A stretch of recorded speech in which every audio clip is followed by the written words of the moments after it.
Okay, does everyone see the content? Remote locations? All good? Perfect. Okay, well, welcome to week number 2 of our course. So we're going to continue on our discussion on the ductile aspects of shear zones.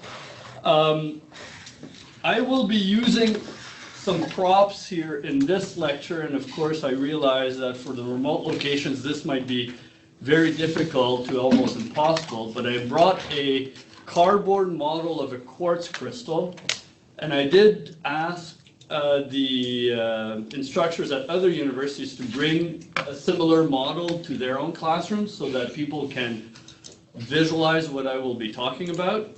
This will come up in maybe halfway in the first hour or so. So if you have that, keep that close by. And for you guys here at Queen's, here's our quartz crystal. Hopefully you've seen this before, but we will be referring to this a little bit later on, and I will have the model pass around, and during the break time as well, you can try to visualize with this what I'm trying to illustrate. So today what I plan to do, so a couple of logistical things. First of all, this will be a 2-hour lecture with a 10-minute break about halfway. We do not have a tutorial after that. This was for the week 1 of the first module last week. There is, as I said by email earlier this morning, an online quiz that covers everything from the first module, the first 2 weeks. It will become online and accessed through OnQ as of 4:30 this afternoon. You have until Friday, 5 p.m. Eastern Standard Time to do it. It's a multiple choice question. As soon as you answer the question will disappear. You move on to the next. Do not use the back button because it won't work. Use a reliable Wi-Fi or a cable connection. If the Wi-Fi drops off midway through the quiz, that's it, your quiz is done. And you will be marked for only the questions you were able to answer up till then. So if you're at Starbucks or something and the Wi-Fi is not too reliable, maybe not start your quiz at that moment. Okay, just wait till you have a reliable connection. Other thing as well, your quiz will be automatically marked right away. So right at the end, you will get your score out of 100. Keep in mind that the 6 quizzes are compiled together to make 25% of your final mark. Okay, so you can do the math.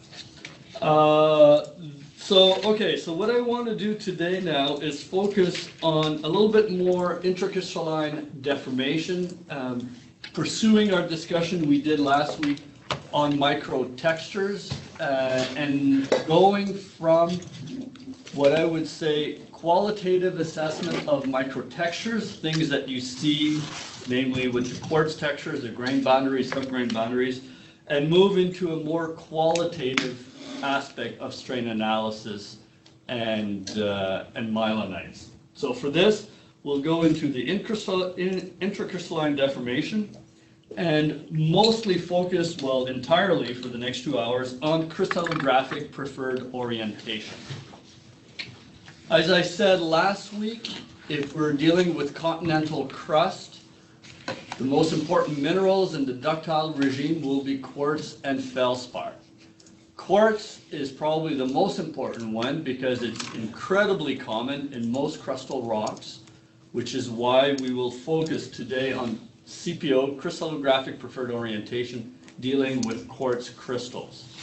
Keeping in mind that we could do the same approach with other minerals if you're doing lots of work in oceanic crustal domain. You could use olivine to better understand the ductile behavior of oceanic crust, for example.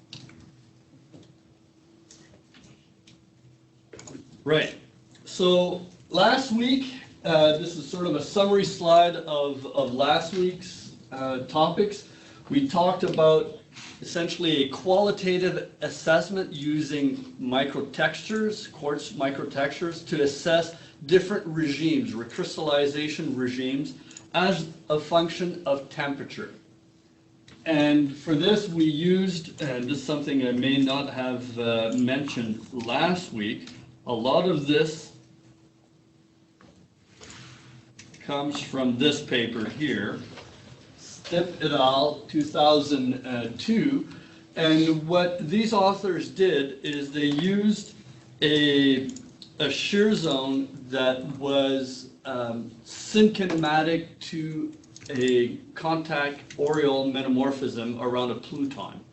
And they used the very specific and well-defined metamorphic temperature gradients around the pluton as a proxy for temperature of deformation. And then they looked at developing quartz textures moving away from the pluton at lower and lower temperature to then interpret what these different temperatures, the bulging zone, the subgrain rotation recrystallization, and then the grain boundary migration, how these textures relate to temperatures of deformation. Keeping in mind that this is for a very specific set of strain rate, grain size, content of fluids, and so forth.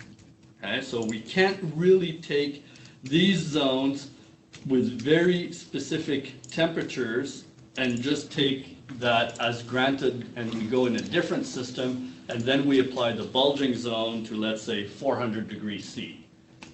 That is an estimate, but there's potential for great fluctuation if we're dealing with different grain size, different strain rate, and so forth.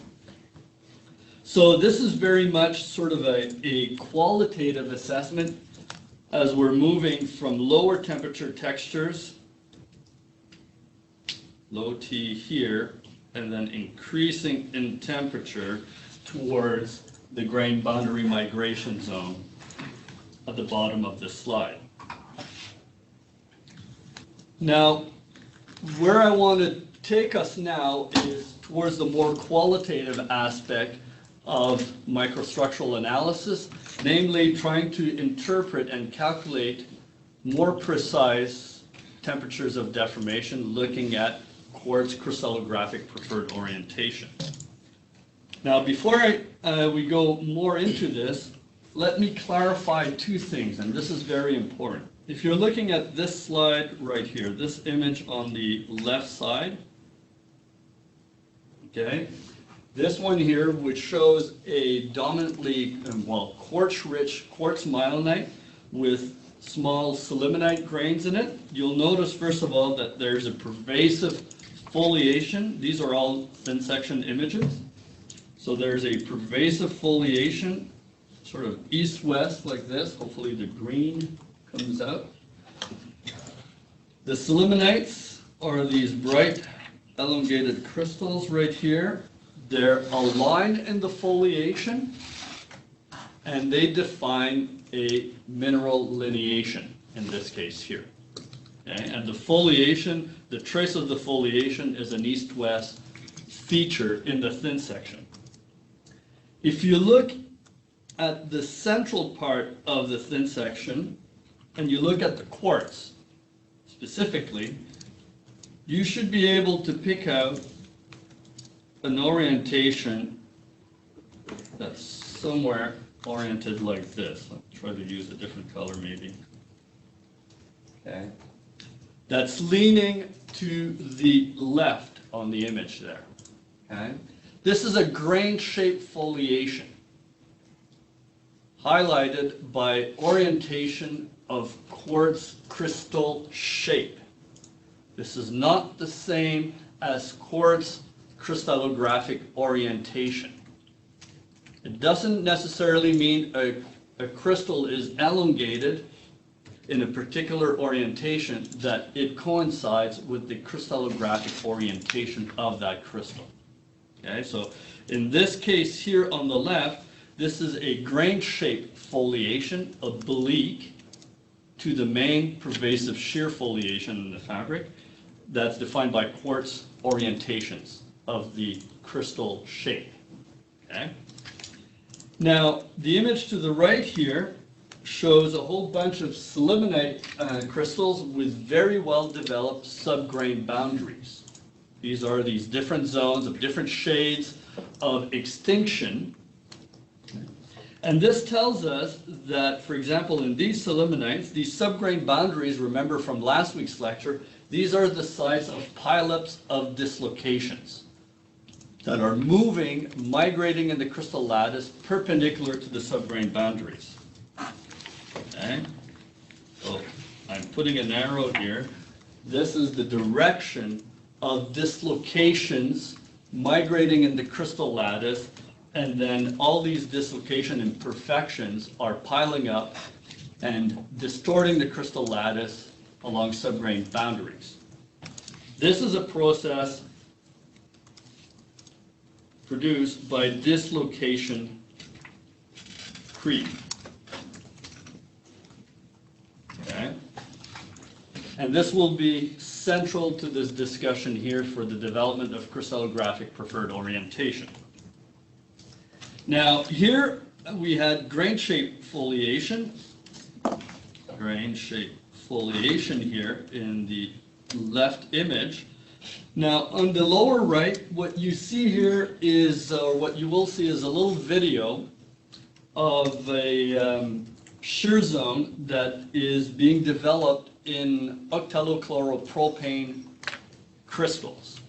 Octalochloropropane crystals are mothballs, who are a beautiful sort of analog material to simulate the development of quartz in the ductile regime. And what you will see here is a shear zone. Actually, I'll make it run now. This crystal aggregate right now is being viewed in a polarizing microscope with the gypsum plate in there, which is why you're seeing tints of orange and blues. Fairly random in orientation.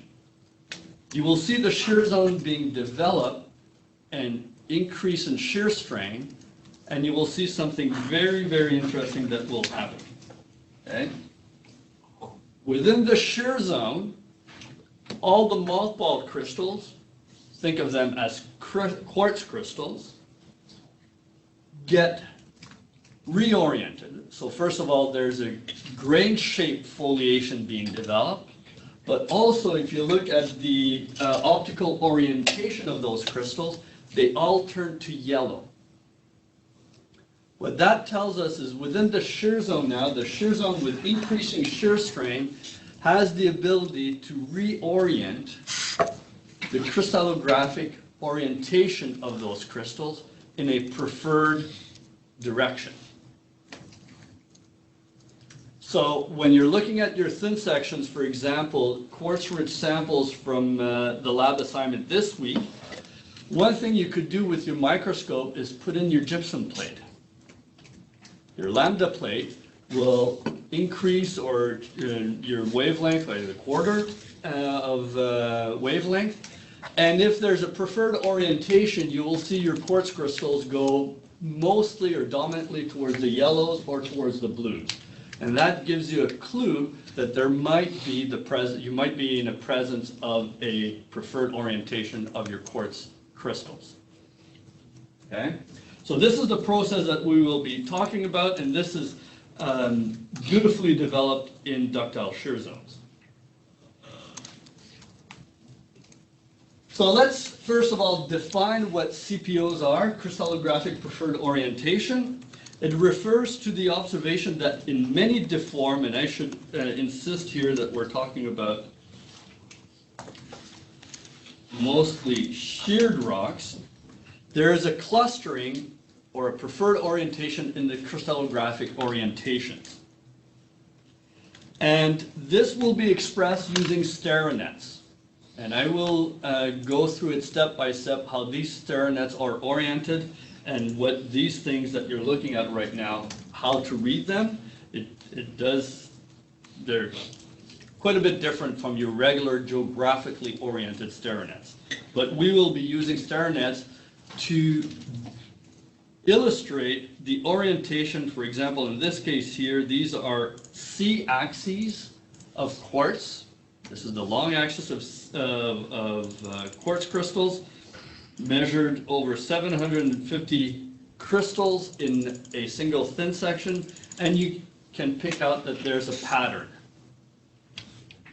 And what I hope to achieve in the next hour and a half or so is for you guys to have the ability to read these and come up with some interpretation. So, first of all, CPOs, how are they developed? Now remember that we're dealing with dislocation creep at this point.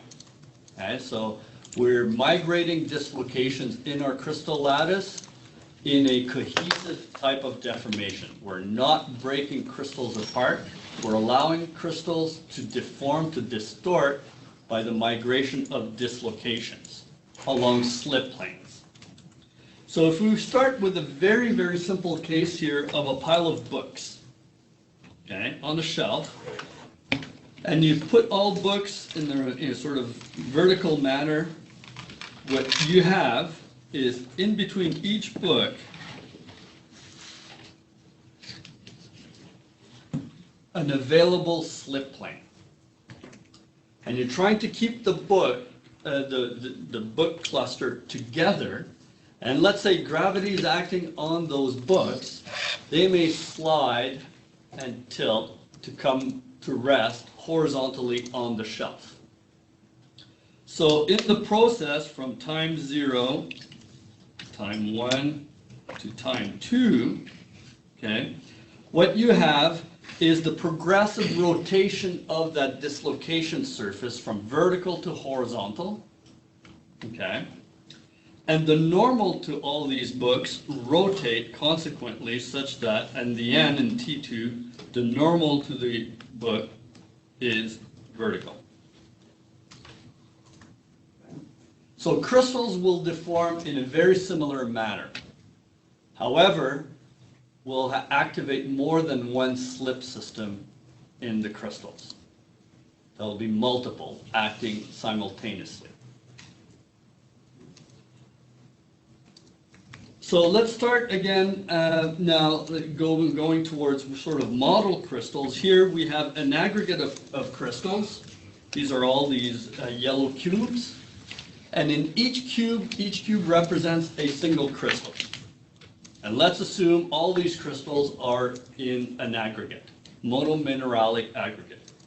So what you have here is the cube is yellow, the diagonal black line is the available slip system, and the red line represents the pole or the normal to that dislocation surface. And they're all randomly oriented. And let's assume now that we have the ability to measure, let's say, the C-axis of these crystals, which is the red line. Okay? And in a quartz crystal, which I have the prop here, okay, the C-axis for quartz coincides with the long axis of the crystal shape. That's the C-axis. Then the A-axes are perpendicular to all of this. So are we just modeling it simply that the normal to that potential slip surface is the C-axis, or is that always the case? Yeah. Well, it won't be the case for quartz. It won't? No. Oh, okay. Okay? Not necessarily. But just hold on for now. We're just doing a very simple non-quartz cubic crystal that's yellow that has one slip system that's possible. Okay? And let's now assume that we have the ability to measure the optical orientation of those axes, those red dots, and we measure them because they're oriented randomly. If we plot all of these into a stairnet, which is pictured right here, you will have a random distribution of trend and plunge of those axes, just because it's a random distribution. So now what we do with the aggregate is we impose a vertical load to this, which is depicted by these symbols right here. So we're horizontally, vertically flattening this aggregate. Now imagine all these randomly oriented slip planes as they undergo pure shear, they will all tend to do what? What will these surfaces tend to do? They will all tend to rotate towards the flattening surface. And in doing so, they will distort the crystal shape. The original cubic shape will be distorted by activation of those slip surfaces as they rotate towards the flattening surface. And in this case here, okay, the flattening surface in the staronet is the east-west trend of our staronet. And as deformation progresses, all these holes will tend to cluster in these two zones, meaning the poles tend to be perpendicular to the flattening surface. And those the flattening surface attracts all those dislocation surfaces parallel to it. Is it just for your pure shear? So this is in a pure shear, very simplistic system. Don't worry, things are about to get a little bit more complicated. Now, how do minerals produce, or samples produce, lattice rotation or crystallographic preferred orientation? Keep in mind that all the dislocation or the recrystallization textures that we saw last week, for example, are the product in the ductile world of dislocation creep and diffusion creep. Those are the two main deformation mechanisms operating in the ductile world. Dislocation glide or dislocation creep will be by far the most efficient way that crystals will form a crystal preferred orientation. Grain boundary migration, for example, which is an intercrystalline process, what do you think will happen with grain boundary migration or grain boundary area migration?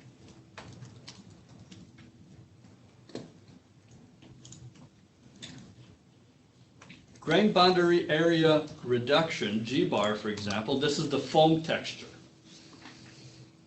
This is annealing, static recrystallization, that will tend to rejuvenate and maybe even completely obliterate an already established preferred orientation. So during dynamic recrystallization, view this as a competing process where you have crystals that are trying to produce a crystallographic preferred orientation due to dynamic recrystallization and dislocation creep. Diffusion tends to compete against that. So the ability of your sample to produce a preferred orientation, it really will depend which process wins at the end of the day. Okay? So dynamic recrystallization, so recrystallization in the presence of heat and strain will favor crystal preferred orientation. Other controlling factors, and there's quite a few of these. First of all, critical resolved shear stress. You will hear this a couple of times in this lecture. CRSS, this means the shear stress required to activate a certain slip system.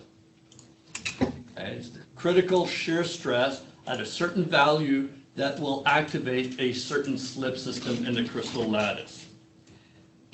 Now, the resolved shear stress on that slip surface will be a function of temperature and pressure. And this is very important because we will utilize this relationship to back interpret our crystal preferred orientation and trying to pinpoint environmental conditions for that fabric. Okay. Differential stress, which is sigma 1 minus sigma 3, okay, will also control which slip system can activate. At low differential stress, we may only be able to activate 1 or 2 slip systems in our quartz crystal. At very high differential stress, we could activate up to 5 different slip systems simultaneously. Okay. So differential stress will control how well the fabric can develop.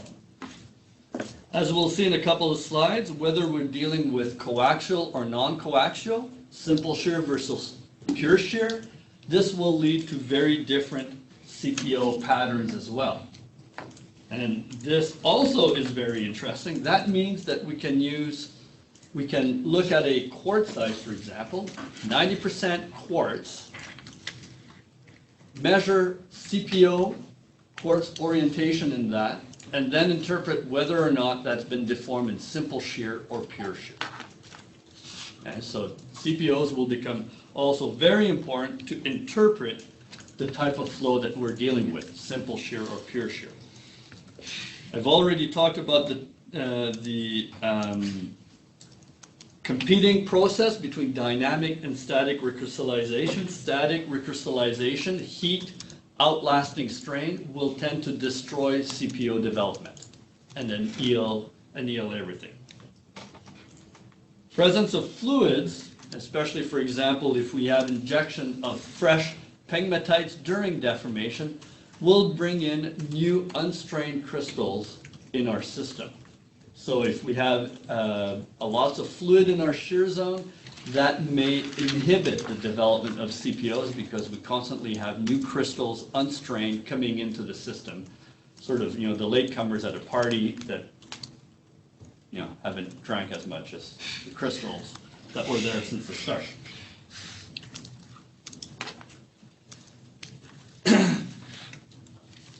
Now, obviously, crystals or rocks tend not to be monomineralic. Very rarely are they monomineralic. So if you have polymineralic rock assemblages, you will have quartz juxtaposed next to feldspars or micas. Now, 2 grains of 2 different minerals in the same shear zone will behave differently as a function of their rheology, also the available slip systems. If you take a mica, for example, micas really only have one slip system available to them to deform internally, and that's the basal surface parallel to the flakes. Quartz, on the other hand, has 3 different slip surfaces that can be activated. The red surface in this case here is called the basal surface, okay, which is perpendicular to the C-axis. Okay, so this is the basal surface. There will be a prism surface, which is this surface right here. And then there will be an oblique surface, which is right there, and this is the rhomb surface. So 2 different crystals in the same rock will have very different abilities to undergo intracrystalline deformation. Hey Laurent, this is Christy. Can I ask a quick question? Absolutely. Just going back to your mica, is it constrained what direction is preferred in that basal slip plane, or can it just slip any direction on that plane? Maybe it's the same question for the quartz too. Yeah, I will come to the slip direction in a couple of slides. Okay. But in the mica plane, absolutely, they could slip in any a direction if you want. Okay. Okay, but it's confined on that slip surface. And I don't want to go into the quartz right now because I'll show you a series of slides to talk about slip surface versus slip direction. Those are 2 different things. Okay, Christy? That's good? Yeah, great, thank you. Okay. Okay, so let me just move here. Okay. A couple of other things also that will control the development of CPOs. the original shape of the crystals, whether they're elongated to start off with or spherical, that may inhibit or favor the development of intracrystalline preferred orientation. That really depends on their orientation of the slip systems within that crystal. This is a very important one right here. If you have or trying to measure CPO development in a quartz myelinite that contains 40% micas, that's not good. It's not good for the quartz, that is.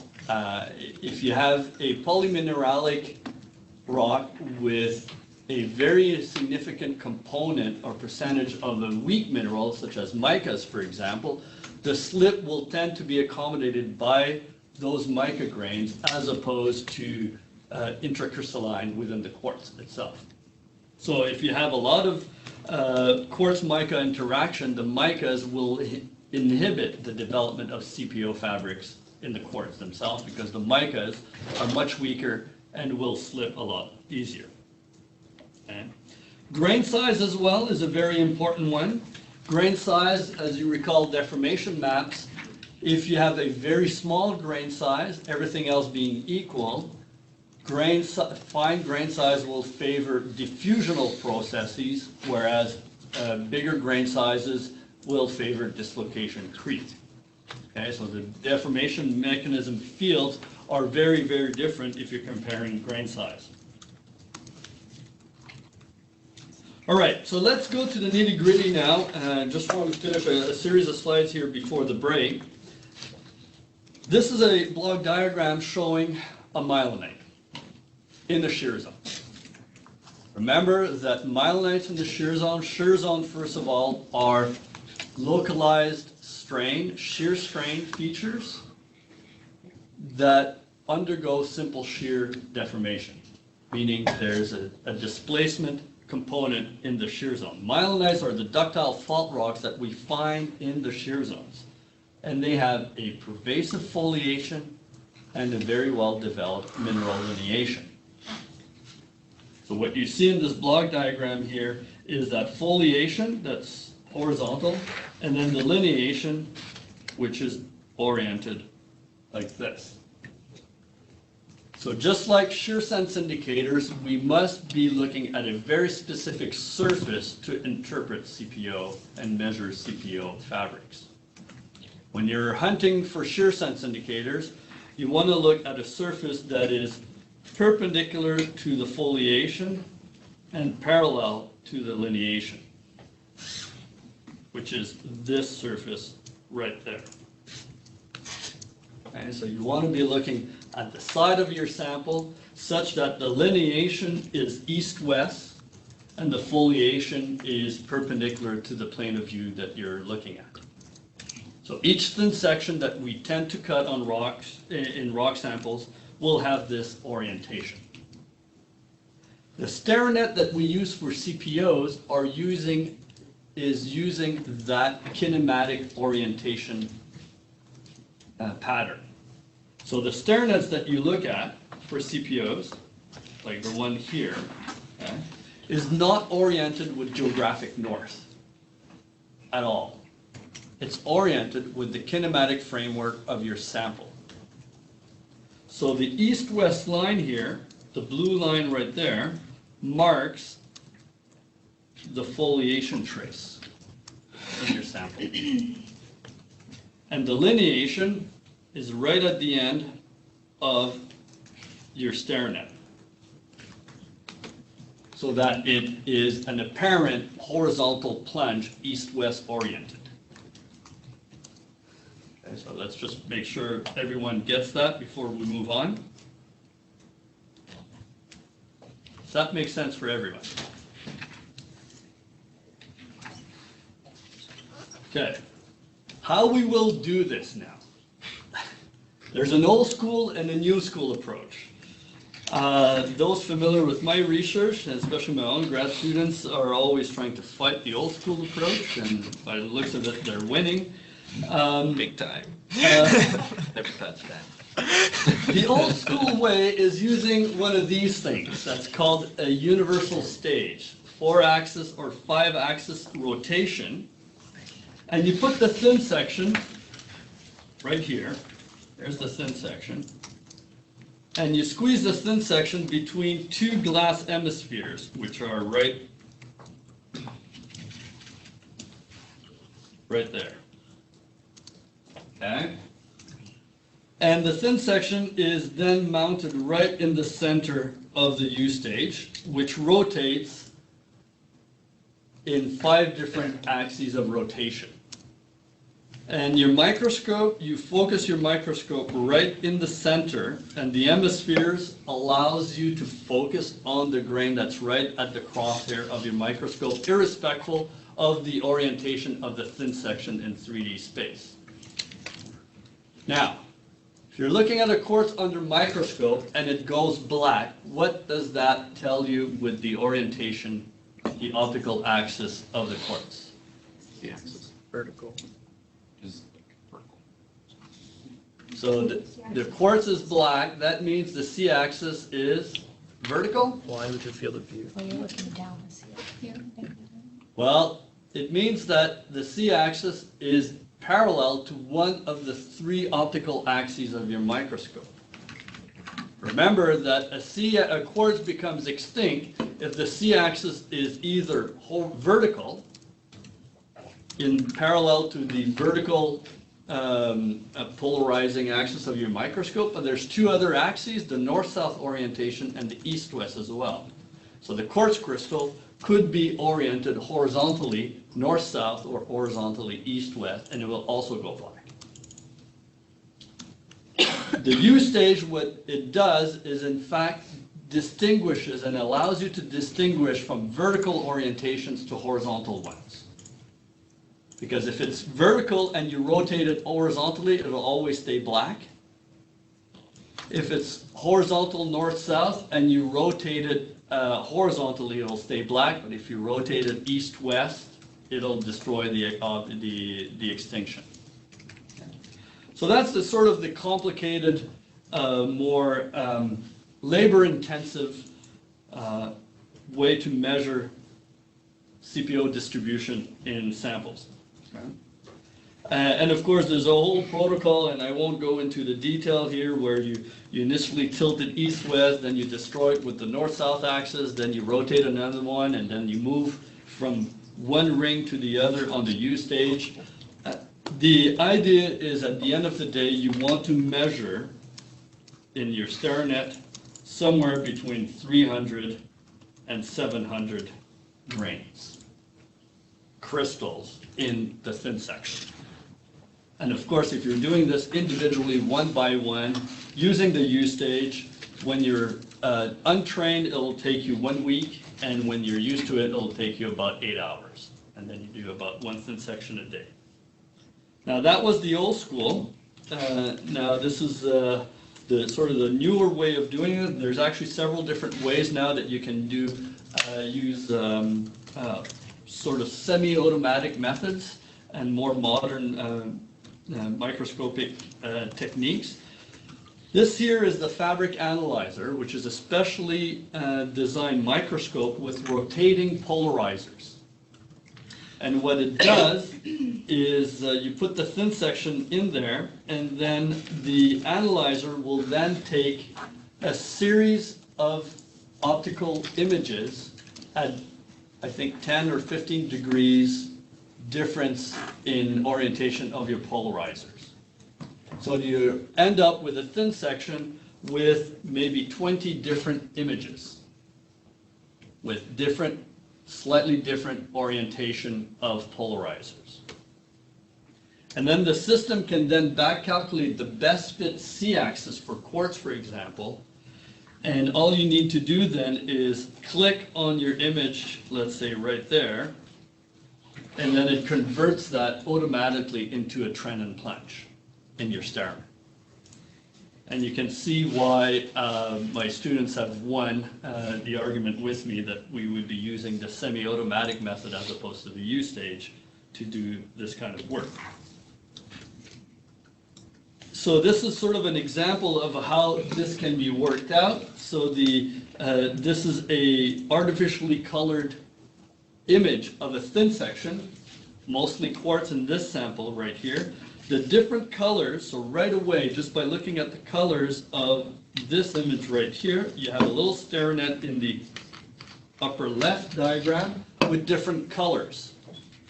The grains in purple that you see, let's say this grain right here, okay, will plot somewhere right there, because it's purple.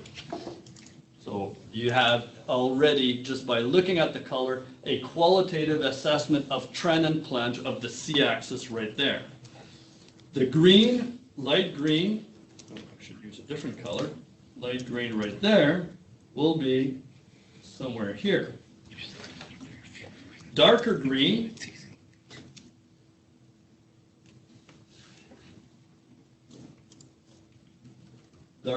here will be closer to the center.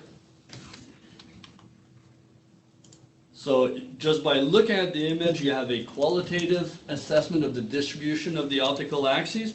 But then here on the image to the right, what you have is the ability now to click in very specific zones of your starinet and target the measurement of certain grains. And with the software that's available, you can then relate this to this grain right there. Or you can say, well, click here, and that tells you that it's this grain that you've measured right away. So you can go back and forth between the starinet and the thin section and target very specific areas of your thin section with this technique, which makes this very, very useful and also a lot quicker. So a sample here could take an hour or two to do if you're doing it point by point, or you can do the very lazy approach and just define a block and then say, well, sample every 20 microns, click, and your starinet's done within seconds. That's the lazy approach. Okay. Just to show you some examples of why this could be very powerful. So this is a very fine-grained myelinate, and this is just a mosaic collage of thin section images. And what you see here on the lower image, this is the false color distribution of the crystals, with the starinet right there showing you that, okay, well, we have lots of red right away, but also some blue scattered throughout. You can then do micro mapping of your thin section, such that, for example, if you just do a full raster of the entire sample, you may get this fabric right there, but then you could target maybe just this zone right there, and then that'll give you this fabric right here, target this here, and you get maybe something like this, or something like this. So you can segregate and subdivide your thin section and do micro mapping of your fabrics that way. Okay. Another way of doing is using the EBSD, the Electron Backscatter Microscope. This is a little bit more convoluted, but it works beautifully for a full, complete orientation of your crystal fabric. In the fabric analyzer method that I just talked about, what you obtain at the end is orientation of the C-axis, that's it. But a full orientation of the crystal orientation would rely also on measuring A-axes as well. And the EBSD allows you to measure both the C and the A, so you get plots of C distribution and also A-axis distribution. It's a little bit more, I would say, a little bit more difficult to operate because the scale that you're working at the EBSD, your nose is really glued into a very, very small portion of your thin section, and you don't really see the entire thin section. The fabric analyzer allows you to zoom in and out, and you can see the entire thin section and relate the textures that much easier than the EBSD. The EBSD is almost zoomed in too much for this. But you have the ability to measure a tremendous amount of data, of grains, and the full crystal orientation as well. So Laurent, sorry, this is Yep. Christy Gill again. The fabric analyzer takes photos at 20-degree intervals. So, Correct me if I'm wrong, Renaud, is it 10, 20 degrees, 15 degrees? Ooh. Probably around 15, 20. Yeah, I would say because 15. I can't remember the exact specs. There's different generations of the fabric analyzer. The newer one, I think, is 15 degrees, and of course the pixel size is much greater as there's more, the newer generations are coming in. right. So I was just thinking about, you discussed last week about if there was, 5 degrees or something of subgrain rotation or separation, then it wouldn't be like a new grain, but you'd be able to maybe see it in terms of slight changes in extinction angle. So the fabric analyzer method would lump those as one grain. That's correct, and that's probably something you want to do anyways, because what we're going to try to do is measure not subgrains, but individual grains. Right. Because within a subgrain, you will have, within air, the same orientation, within 15 degrees Okay. at most. This may be too complex, so stop me if you don't want to talk about this, but the grain size that you would get from those two different methods would be different. You get bigger grains, the more angular range you're lumping together. So what happens with paleopiezometers that are based on grain size? Well, that's also a limitation to these systems here. So for example, the EBSD, I think, can go a lot finer grain as well. The fabric analyzer does not allow you to, there's a size limit. If it's too small, then you exceed the resolution that's allowed by the actual camera scanning your thin section. So that kind of falls apart. Renaud, you want to add something? Yeah, I'm not sure if I am confused or both of you are, but Christy, we do observe the subgrains and larger grains, and the FA is able to discriminate the angle between the subgrains. Yeah, they don't, like, if you have one large grain that is deformed as many little subgrains on your FA image, if Laurent goes back a few slides, or just draws it, that's fine too. draws it, you will see different shades of purple, which will be like, or blue or whatever color, and they will be slightly offset on your StereoNet. Okay, so that 20-degree interval between the photos is not actually representative of what your kind of detection sensitivity is at angle. No, not at all. It's just the angle in between the series of photographs. So in the software, you can choose what photograph you look at, and they're all slightly differently oriented. And in some photographs, some grains will be black and you won't see them well, so you switch to another photograph to make sure that it's really quartz and not something else. But yeah, and we have, I can't remember, probably 10 or 15 different orientations for the whole thin section. Okay, cool. Well, for example, this little sketch I tried to do here is a single quartz that has different subgrain zones to it. If we were to measure two different places in that single quartz crystal, we know already, because we're dealing with subgrain boundaries, that we will not have a greater than 15-degree difference in the C-axis orientation. So we could click on two different spots, and on your StereoNet, you'll get 2 points that will be very close to each other.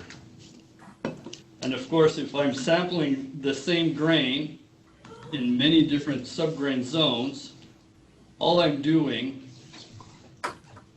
is clustering. Right. And what I guess the problem here, or the risk here, is that, let's say you have a small grain here and you have a large grain. You could oversample large grain and only click once or twice in the small grain. So this poor small grain here, when you're doing the contour, may be worth only 1 or 2 points. And the larger grain, if you've oversampled it, then you bias the larger grain orientation to the detriment of the smaller grain. So we try not to oversample the larger grains and resist the temptation to sample many different subgrain zones in the larger grain. Okay. And what is the minimum grain size that you use in the fabric analyzer? Well, the pixel size is 5 microns. Okay. So grains that are larger than 20, 30 are usually measured well, but below that, I would have some doubts. Great. Thank you so much. Okay, if you bear with me right now, I just want to finish this slide here. Unfortunately, I can't undo my scribble. Let's see. Maybe I can. Yeah, it's gone. No? No, it's gone on the screen. Oh, and they're back. All right, so let's just think back to our quartz crystal here. Okay, I've got a model here, and during the break time, if you have one in the remote locations, we'll go back to this slide with this little the cardboard quartz model. As I said, there are 3 different slip surfaces in the quartz crystal: the basal surface, the rhomb surface, and the prism surface. And those planes have very specific orientation with respect to the C-axis, which is what we will measure. The basal surface is perpendicular to the C-axis, the prism surface is parallel to it, and the rhomb is oblique to the C-axis. If we take the basal surface can only slip in one of the A directions. Because it's perpendicular to C, you cannot have basal slip in the C direction, because that would be slip going perpendicular to that slip surface. The prism surface can slip either in the A direction or the C direction. Okay? And then the rhomb surface can slip in either the A or the C direction. So that's the first thing that you need to comprehend. Now let's go back to our SteriNet now. So our SteriNet has starts off with your rock sample that shows a schistosity. That's the purple S line. That's the foliation. And delineation, which will be at either end of your thin section, for example. So in your SteriNet, the east-west line is the foliation, and then the ends are the trend and plunge of delineation. Okay? So remember that let me go back one here. This surface here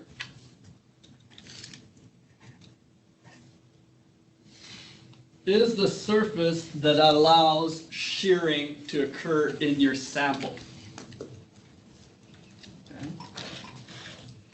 So your internal slip surfaces must be parallel to that to accommodate shear. So for example, if you have basal A shear, okay, the slip must occur on the basal surface, and the basal surface must be, or will tend to be, parallel to the shear fabric of your rock, your S. That means the trend and plunge of your C-axis will be around here. Okay, your quartz, and this is where the prop becomes handy, right?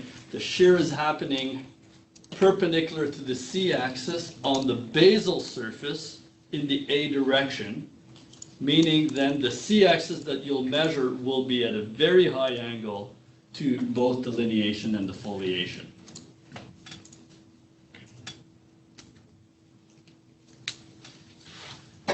If your C-axis plots somewhere obliquely, sort of in this zone right there,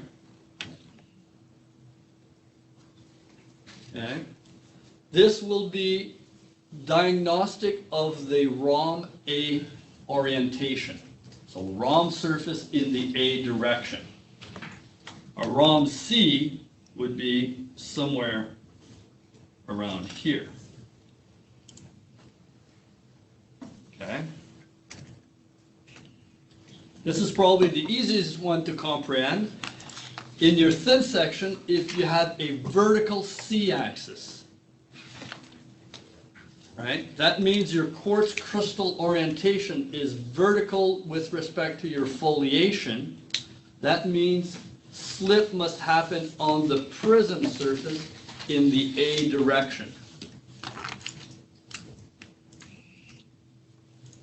Finally, if your C-axis plots parallel or near parallel to the lineation, that means that your quartz crystal is sub-horizontal with respect to your foliation and your lineation, and then that means you've got slip on the prism C direction.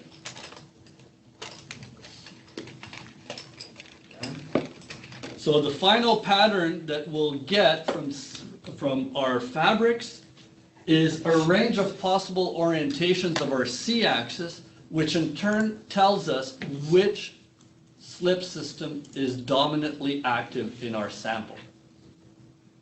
If we have all the C-axes plotting near the center of our thin section, that means we have a pervasive prism A slip system operating. Yes, Brett? On the StereoNet, is there a ROM C or no? Well, not on the StereoNet, but the ROM C would be sort of right there.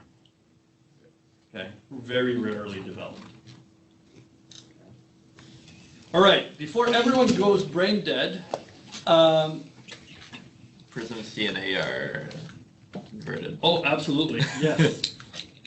This is what happens when you do slides 10 minutes before lecture.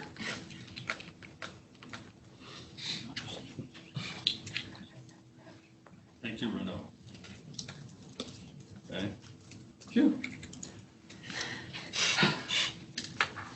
All right, let's take 10 minutes, and now after that, I'll show you why we're doing this and what kind of information we can take from all of this. All right?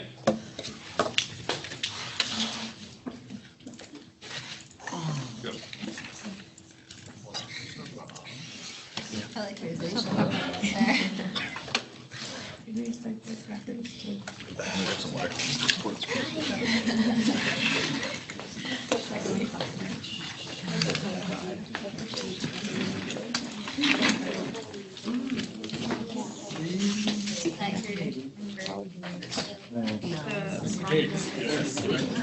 Oh, Yeah, move it around or turn the light. That's what I brought. Okay, but like it's also, this is in the same plane as that.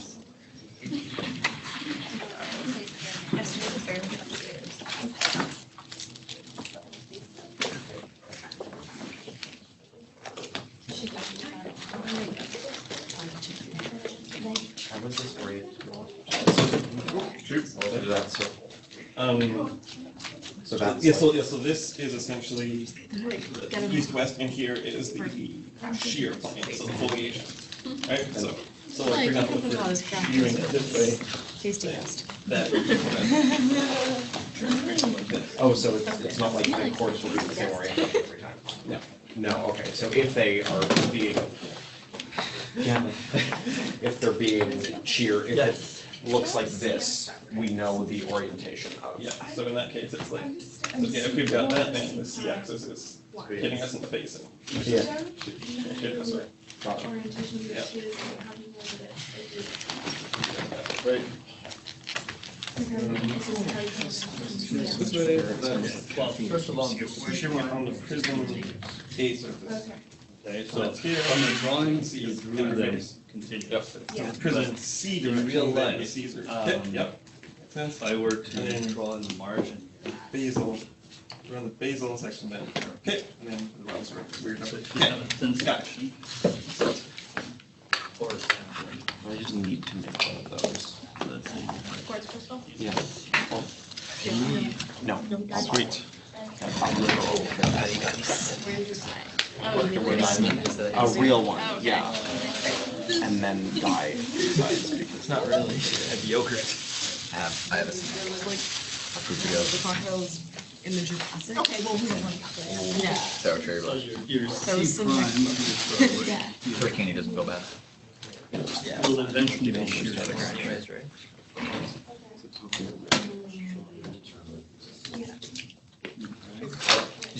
So of course, if you are only locally looking at this, then you're right. What?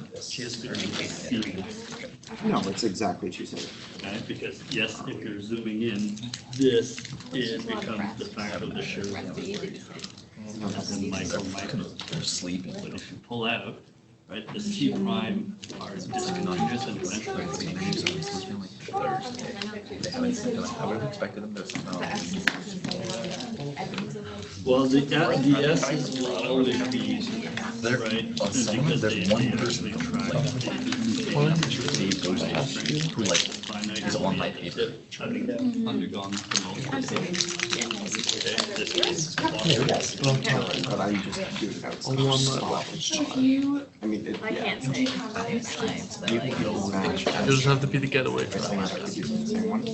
Now, why are we But I would feel.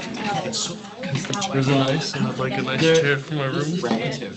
Function of grains. No, actually. No, I can. I was like, That's Anywhere? uninstallable. And make it more. Uninstallable. Note on there from My dad. Like, also never ever.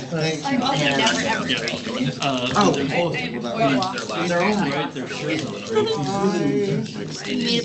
You're focusing on an EBSD, That's really weird, man. Like, only looking at 20 microns. I guess they are good shears. Yeah, They have, they work. I think that's they just work. Me. hypothetical. I got totally turned off. Should you choose Like, it? I got where that was on the road. Like when they were calling Yeah, it. the fabric analyzer is not. Just see me walking. Nice lazy boy. Say me Canada, down for like example, fucking rolling it.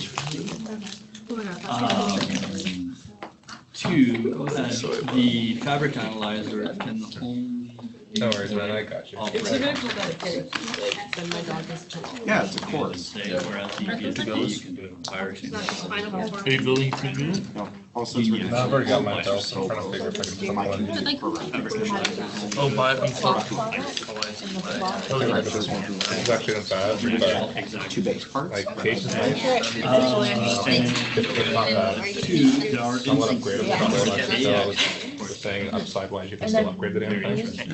But they will graphics card. It says gaming, but it's the If cheapest. you're only looking Like for. built. Right, like you're going backwards, you're not going forward. I also have like Or I guess straight you like, can thank you. you're like, wow. That would Run a couple lines, you know? Wow. Actually, That would be an awkward thing to see on camera. like, it's not gonna slice. Just somebody chopping it, like right there, not chopping. Being sold with like, Fine. Yeah. From Minecraft, Anyone a $100 bill? you know, super. I actually, you know what? I actually have a US fake $100? No, Oh, real $100? real Benjamin. Oh, wow. I got it for Christmas and like I haven't not had any reason to use it. So I have one in my bag. There you It's probably go. worth like, what, 130? Hell yeah. I'm gonna use it in the bank. Yeah.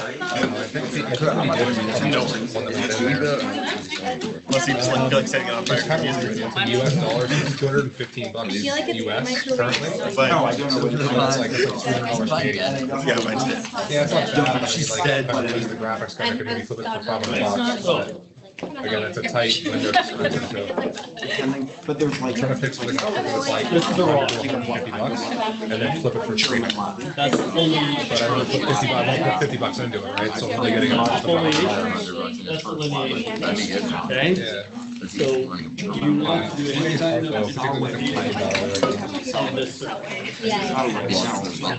really, we've been trying to get rid of this stuff, like whenever he's got like a pre-roll, and he's not willing to. overall shear is being. What I'm trying to do is I'm trying to get a feeling from him that they're Okay, so terrible. my stair. You can't get new power supplies for him, that's what happens, the power supply dies. Essentially, Because they're like 250 power supplies. right? So Okay, I mean, you can't so find. just like a stair net, Piece of shit, a you can't vertical find it. plunge, would be like proprietary power. horizontal Like, on the. that's the thing. Even the connectors are proprietary. Like So, on their a mother, vertical like, plane, it's all proprietary shit. So yeah, the only way I could get a new power supply is if I order one from like Taiwan, and it would be the exact same one, Flipping that way. which is just pointless. This Shoot, pretty like much I want to happens upgrade on so I this could put something in here, it. which is prism And when it's. A, right? Yeah, I know. That's prism A. If it's horizontal like this, Oh my god. it's being sheared that One of the way. three of them has So always made the the Z-axis will Say, plot go for it. very close to the I'm sure I could, because like from what I gathered, like they didn't have a. Yeah, but I mean, like still The same. basal, which is not on this, it's actually going right through. Ron did not allow me to cut this in half. That would be the basal right there, right? Would be oriented like this on the staring at the Z-axis. How busy I'm gonna be then, like maybe. North-south horizontal. That means it's basal. Yeah, because that's little. The wrong, which is this, right, would be an oblique flange, So it'll the probably. A, or an oblique flange here or here in the C. So this direction. So that's C, that's A, Yes. right? Okay, I did you see any videos? Right, that's a quartz, C and 2A. I have it on Facebook. Yeah, you got it? Okay. What I really want, I want to see if I can That's grab what I one of the ones I know. No, that makes a lot more sense.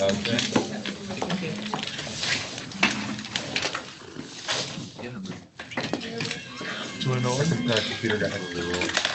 Our geology computer. Yeah. He's got. didn't realize that. Like, it's pretty stuck. If one of our power supplies goes, or they're getting rid of them.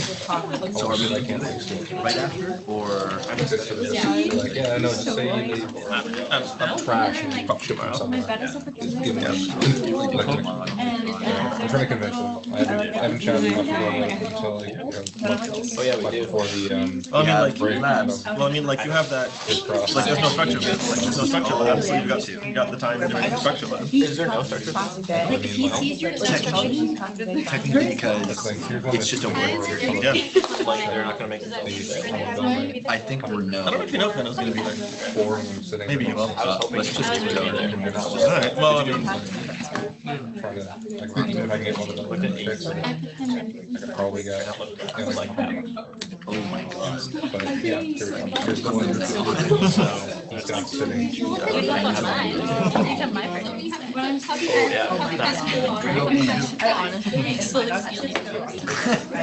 Steal your work. So I can finally put. and, like, it's super useful, because, like in our research lab, we have a microscope in our lab as well. And it's like, I was looking at my thin sections yesterday, sorry, Friday, and like, Vendo and also, you guys know Zoe?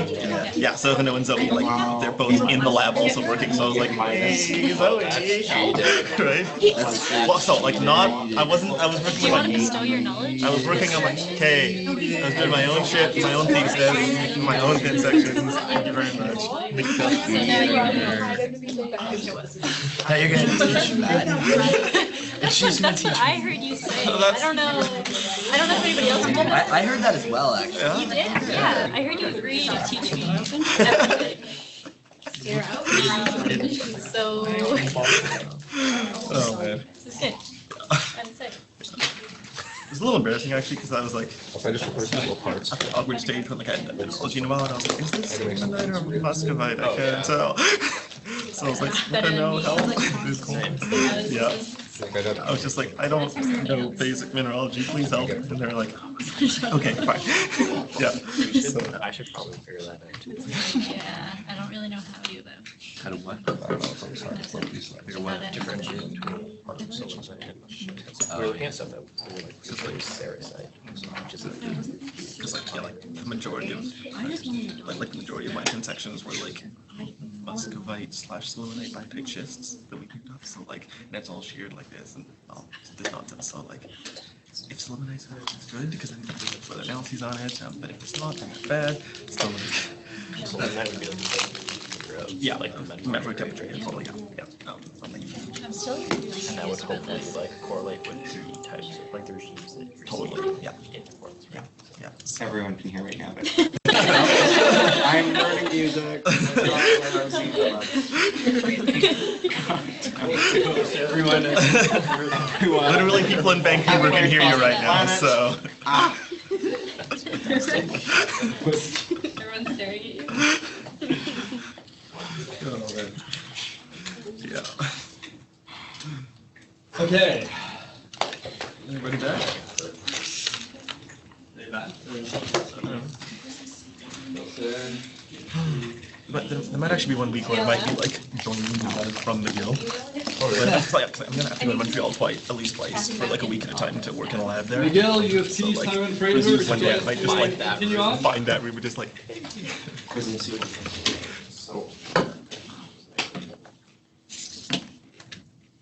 Have we received thumbs up or I can't?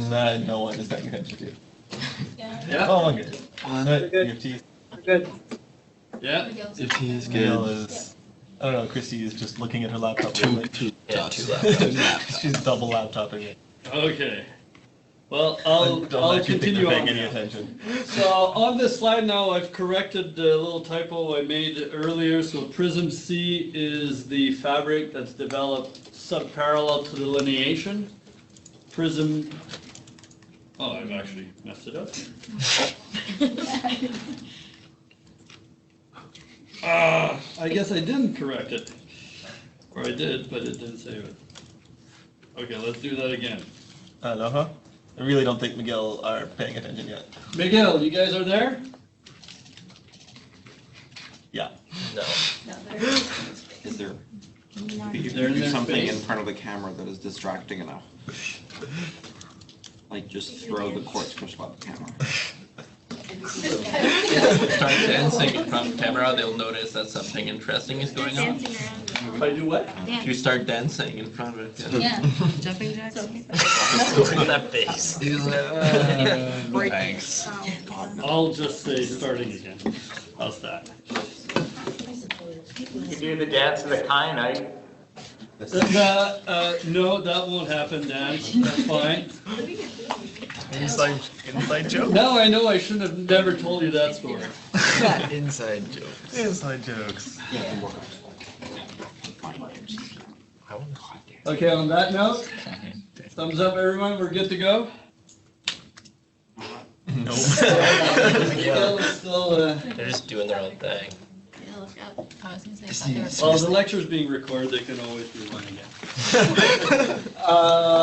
Okay, so now what I want to do for the next, the second half here is take you now from the mechanics of this to more of the why are we doing this? What are the possible applications and how can we read the stair nets that we're producing by measuring 300 to 700 individual quartz orientation. Okay, there's order in this madness. There's a reason for all of this. So of course, as you can see now with these stair nets, for example, the one down below here, we have a scatter plot of over 700 individual quartz grains that have been measured. And they're somewhat distributed in a somewhat organized manner. Now, we can do several things with these stair nets. If I just go back one slide here. We have the scatter, which is all the individual black dots representing trend and plunge of individual C-axes that have been measured in that one thin section. Second thing we can do, if everything is in a StairNet software, pretty easily we can contour those scatter plots. And suddenly we get to the right-hand StairNet, which is exactly the same data set, but now with statistical contouring performed on that.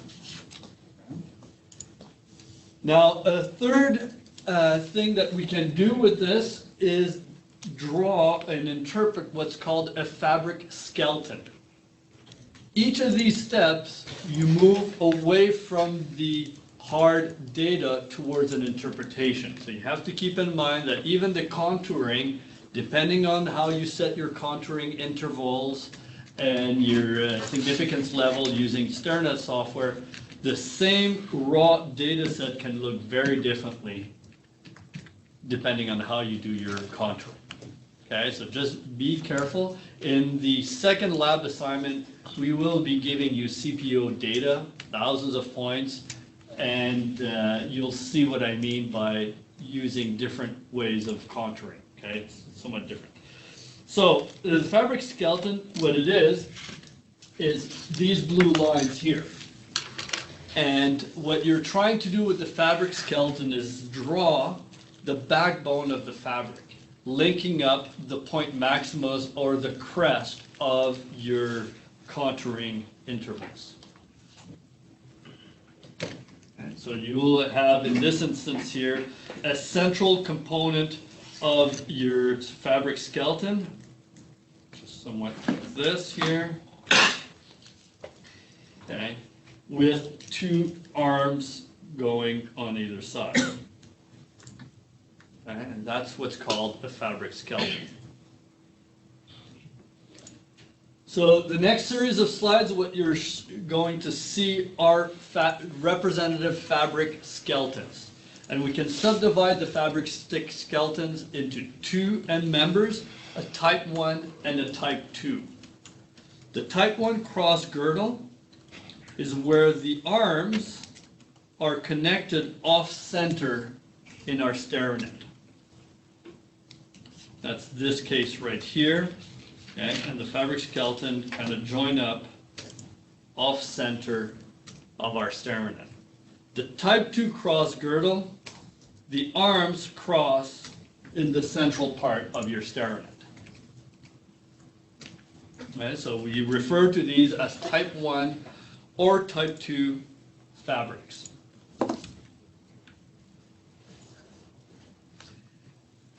Now, the second thing we can do in describing the CPO fabrics is the symmetry of the fabric. Are we dealing with symmetric fabrics or asymmetric fabrics? And again, for this, we can do this using either the fabric skeleton or the contouring, or even the scatter if the scatter plots are really tightly constrained, such as these two examples right here. So there's two planes of symmetry that you need to think about. One is the internal symmetry, the fabric, and that's looking at the fabric in itself. And then there's the external symmetry with respect to the foliation surface and delineation. So for example, oops.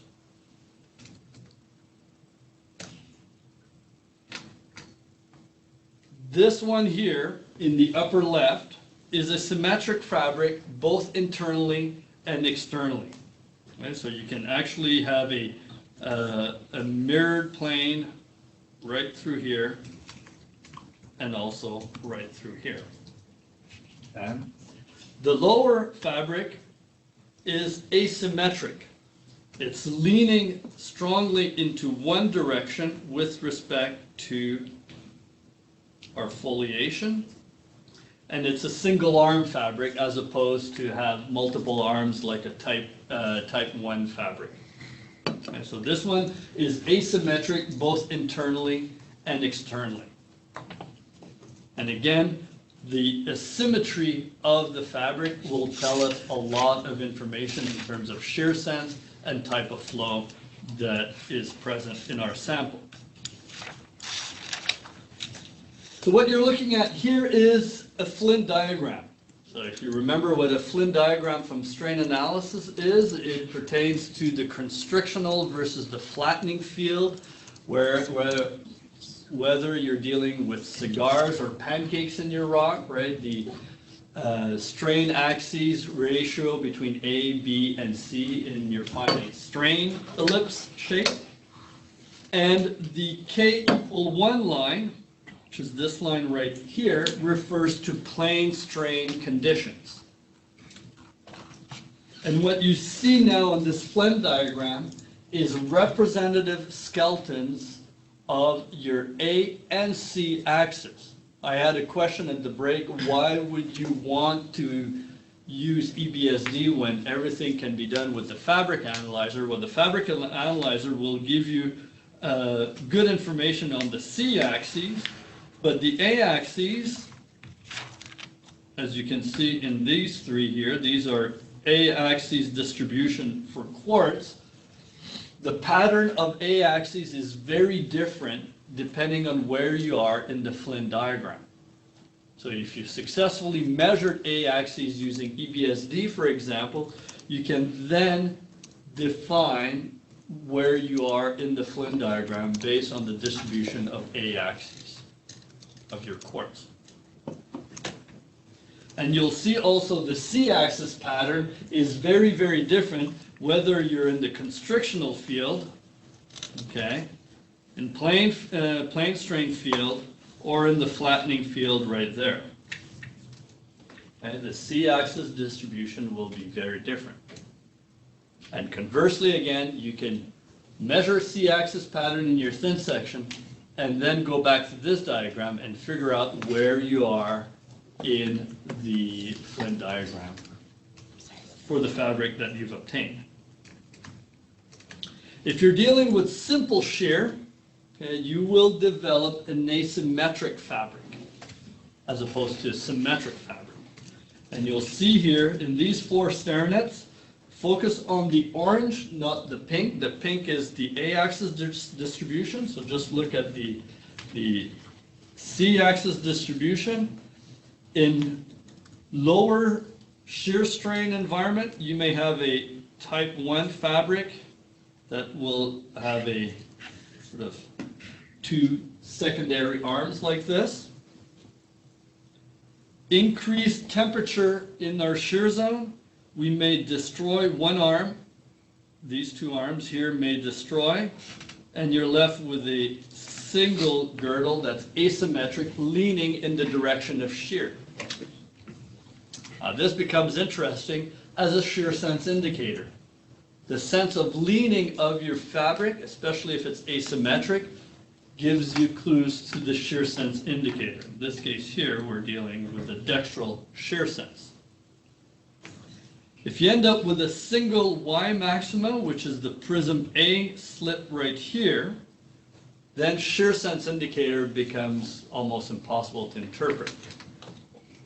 But if you use it as a comparative exercise from one sample to the next in the same shear system, for example, you could go from lower temperature shear to moderate to high to eventually very high temperature of deformation as you get into the activation of prism C slip. So here I'm giving you another hint at the significance and the use of these fabrics. Is the skeleton that's being developed here is essentially giving you clues to which slip system operates. This here, for example, the medium T is a prism A dominant system. This here is a prism C slip system. This one here could be a combination of prism A and maybe ROM and maybe even some basal if you have measurements at the edges of your circle. So again, from a relative or comparative exercise, depending on which slip system is present in your sample, that can be utilized to compare lower temperature fabrics to higher temperature fabrics. Hey, Laurent, can I add something about the figure on the slide before? One thing to remember is that the medium T and high T on this diagram are like really high temperature and extremely high temperatures, because I do have fabrics that look like the one on the left in rocks that have been deformed at 700 degrees Celsius. So if you see a fabric like that, it doesn't mean that your rock has been deformed at low temperature. It could still be high. And the other thing is that your rock will be deformed at the various scale of temperature. So you might have deformation at 800 degrees Celsius, develop beautiful prism C fabric, and continue deformation during cooling and develop a cross girdle on top of that. So if you do have C prism slip, yes, deformation was at really high temperature, but you will probably have a cross girdle or a single girdle on top of that as well. And we'll see in a couple of slides also that this is everything else being equal, okay? And I purposely did not put any temperature or degrees here on this diagram, because this is just to show a relative developmental sequence of fabrics in a single system where fluid content does not change, grain size does not change, or strain rate does not change, for example. Okay?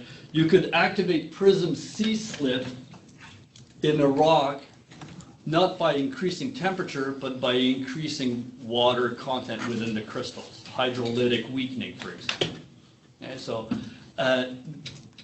take all of this with a grain of salt. I'll go back and show you some examples or assumptions that we're making and alternative interpretation we can make for these fabrics. Okay, so that was a very good point, Renaud, you brought. Hey, Laurent, it's Dan here.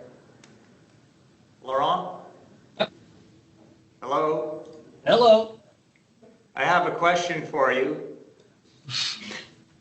It seems as though there is a reduction in slip systems as you go to higher temperature, or at least that's the apparent logic that's in that current diagram.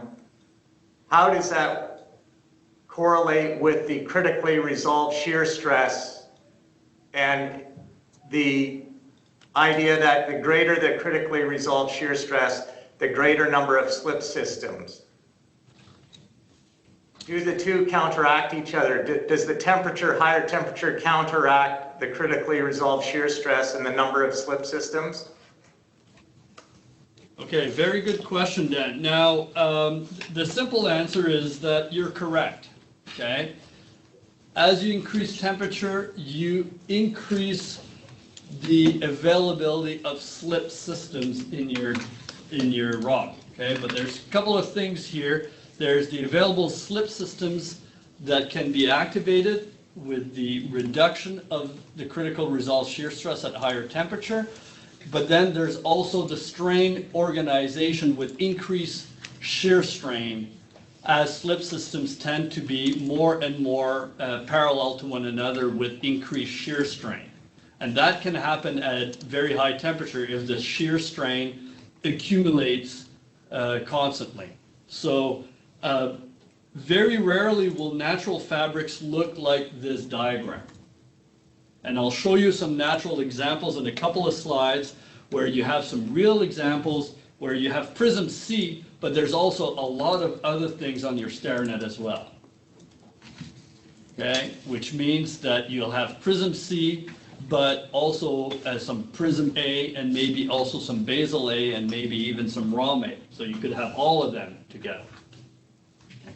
But there's two things operating at high temperatures, right? There's, of course, the availability or the ease of multiple slip systems being active, but there's also usually that coincides with a much a higher shear strain value for your shear zone, which will tend to bring your slip systems parallel to one another.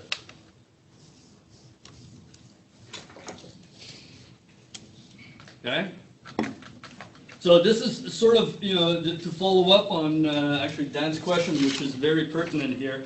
This is just a diagram showing, and again, no temperature or degrees are mentioned on this diagram here. This is just a relative diagram showing the critical resolved shear stress on the y-axis low, medium, high temperature, and keeping in mind that we're always above 375 degrees C here, okay? High being probably in the 700 degrees Celsius here. In lower temperature, if you're, let me use a right here. If you're in low temperature right here, okay, the slip systems that will be the easiest to activate will be the basal and the prism A slip. At very high temperature, okay, the prism C slip becomes the easiest one to activate. That does not preclude, though, that prism A or basal A or even ROM A could be active if you have sufficient critical resolve shear stress to operate.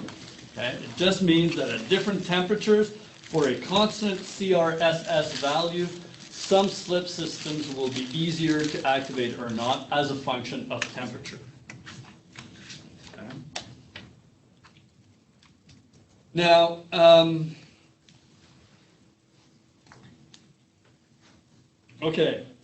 what I want to do now is look at the effects of the flow path now to our fabric. So if we were to deal with pure shear system, and this is going back to these little very weird minerals where you have just, one slip system perpendicular to the C-axis. In pure shear, as you increase pure shear component or deformation, the basal slip surface, which is perpendicular to the C-axis on this diagram, will tend to rotate parallel to the foliation, meaning the pole to that will tend to rotate perpendicular, okay? Which is why you will tend to develop symmetric fabrics, and with increased pure shear, just going to draw another stair net here, with increased pure shear, these poles here will tend to migrate there, and you may develop a single girdle that will be perpendicular to the foliation with increased pure shear, because all the slip planes are rotating clockwise and counterclockwise towards the flattening surface.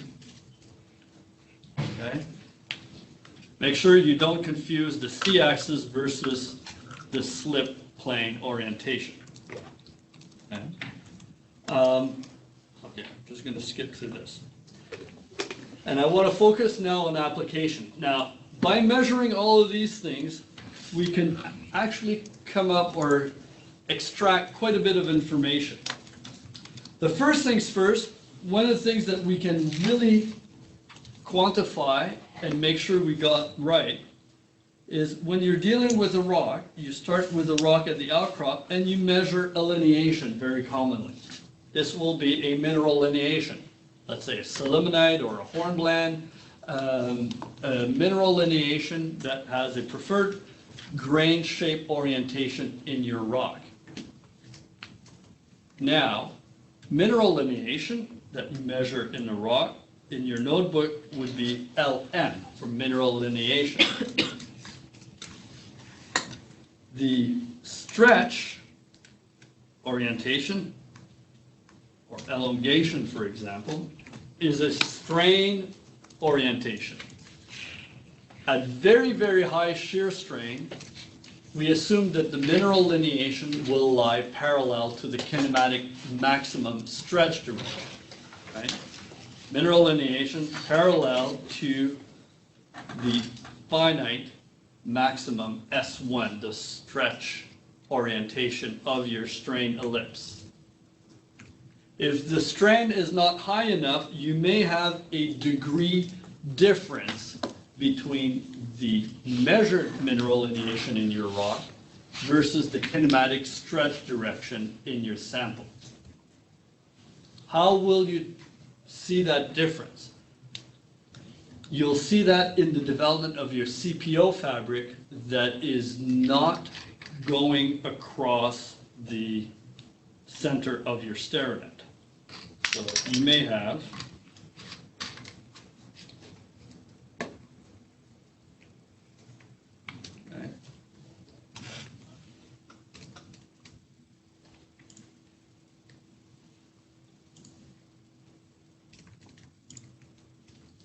I'm grossly exaggerating here.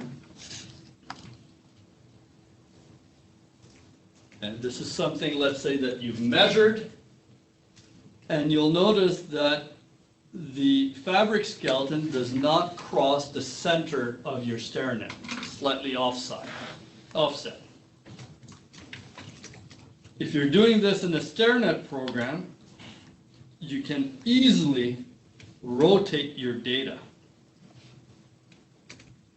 And if you're rotating your entire data, and let's say you rotate it by 20 degrees along, let's say, this axis here, and let's say you come up with a fabric that looks like this. If by rotating your data you get a much clearer picture of the distribution of your CPOs, that gives you a very strong indication that your mineral lineation in the field, for which you base the cut of your thin section on, is not entirely parallel to the kinematic maximum stretch direction in the kinematic framework. And you can quantify that misorientation between mineral lineation and stretch direction by using the rotate data command in your favorite stairnet package, for example. Okay. So you can here test the real lineation versus the true finite extension or stretch direction in your sample using CPOs. We've already had a discussion on active slip systems versus temperatures and strain rate regimes. So you can assess the dominant slip systems in your sample and then comparatively assess whether or not you're dealing with a low, moderate, or high temperature of deformation. The sense of symmetry of your fabric gives you clues of whether you're dealing with simple shear versus pure shear. If your fabric is symmetric, pure shear, asymmetric, simple shear, the sense of leaning of your fabric gives you whether it's dextral or sinistral. And finally, the strain path indication. In the same thin section or even in the same shear zone, you can do multiple thin sections from the boundaries of your shear zone towards the core of the shear zone and see how your shear zone may be partitioned into components of pure shear versus simple shear. And I'll give you some natural examples coming up. Probably one of the most common usage for quartz CPO fabrics is using an empirical relationship of how your type 1 cross girdles are shaped on your CPOs. If you compare these three fabrics right here, these are three data sets. One with the first column is showing you the scatter, the contour, and then the fabric skeleton. And all three of these are type 1 cross girdles. There's a couple of differences between all three samples, one of which is what we call the opening angle of the arms of the cross girdles. And the opening angle, which is the angle between this arm and this arm, or this arm and this arm. Okay? And you'll notice that this is a much wider, broad angle compared to this one right here. And this was tested by Krull, I believe that was 1998, quite some time ago, where compared the development of these type 1 cross girdles and compared with available thermobarometric data from metamorphic petrology, and found a direct relationship between the quartz C-axis fabric opening angle, right here, and the temperature of deformation on this axis here. So using this empirical relationship now, you could produce let's say this fabric here with an opening angle that you can measure. Find the angle right here, and let's say 60 degrees. Temperature of deformation, 600 degrees Celsius. Okay. In the absence of any other thermobarometry data, using a monomineralic quartzite that's deformed, measuring the CPOs can reveal information about the temperature of deformation. Now, let's keep our reality, or let's do a reality check here. You may have a rock with a metamorphic assemblage that gives you peak temperature, metamorphic temperature at 750 degrees Celsius.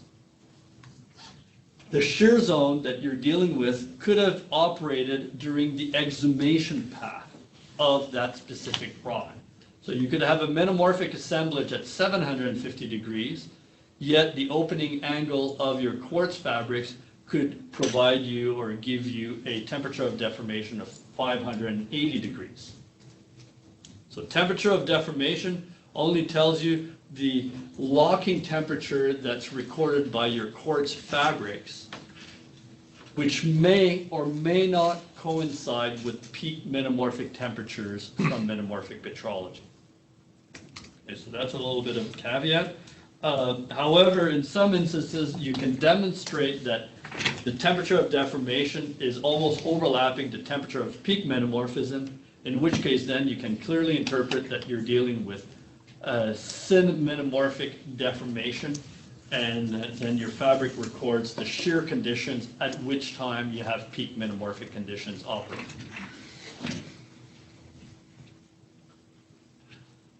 Now, the opening angle is not just controlled by temperature, it's also controlled by other things. Water content or water weakening.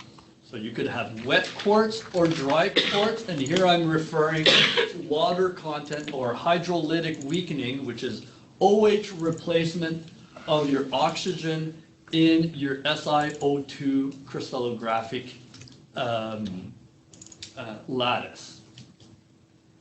And on this diagram here, what you're seeing here is the opening angle versus temperature of deformation relationship if you have more water or if you're dealing with the slower strain rate. So water content and strain rate influences also the opening angle.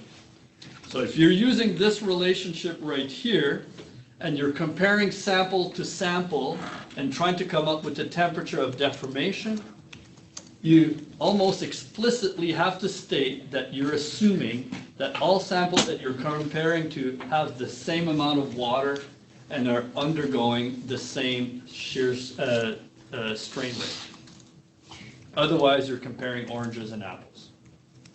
Okay, so that's one of the inherent assumptions for this approach. Okay, some natural examples. Let's just show a couple of cases here for the Himalaya. So here is a very simplistic cross-section of the Himalayan system. In pink right here is you have the Himalayan metamorphic core rocks, which is bounded by a normal sense shear zone at the top and a thrust sense at the base. And this is sort of the system that has puzzled many Himalayan geologists for many, many years. These two shear zones, one which is a normal sense shear zone, the other one is a reverse sense, are operating simultaneously, or were operating 20 million years ago at the same time. And you can accommodate these two shear zones by invoking extrusion of this material here to the surface. So essentially, it's not the hang wall dropping down, it's not the grain dropping down, it's this material squirting up to the surface southward towards India. And you could do this in complete simple shear scenario, where each foliation surface here is just like a deck of cards, and each foliation surface is undergoing simple shear. This would predict that you would have greater shear strain and greater displacement in the center and a lot less on the edges to favor this extrusion. Alternatively, you could have what's called a general non-coaxial system, which is this figure right here, where you have a component of pure shear,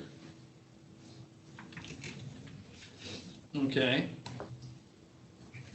that is assisting the extrusion.